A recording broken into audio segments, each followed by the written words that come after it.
And we have another document here that's come out. This one's slightly shorter in terms of my summary, but let's get into it. Basically, there are a series of arguments made in here. I will say, generally, it seems like with these documents that they're just putting it all on the table, all of the arguments on the table, the resolutions to all those arguments. This feels like the big kind of dump of documents to lay it all on the table before the real judgment comes. That's what it seems like. But I have no idea what's happening behind the scenes. This might also be very normal. So it just so happens that the day that we're expecting the emails, lots of other documents are coming out.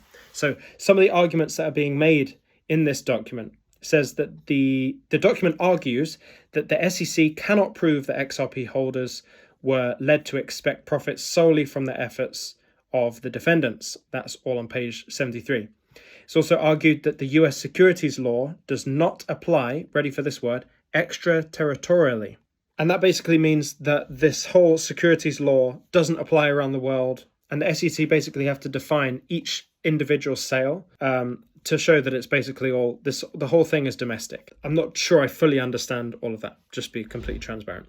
The document also agrees that the SEC cannot and does not attempt to show that any purchaser actually encountered any of the public statements it cites, which it claims created an expectation of profits from the efforts of the Ripple team. Basically, that's where this whole thing pivots on, right?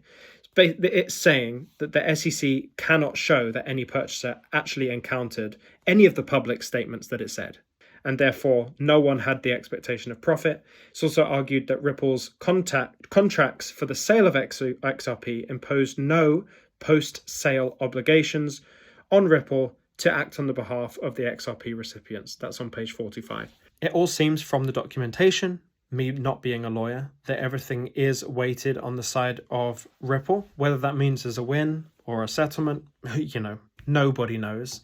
Typically, I kind of personally think, and bear in mind, I'm in the UK and I'm not a lawyer. So take my word for however you want to take it. But it feels to me like it's just going to end up being a settlement.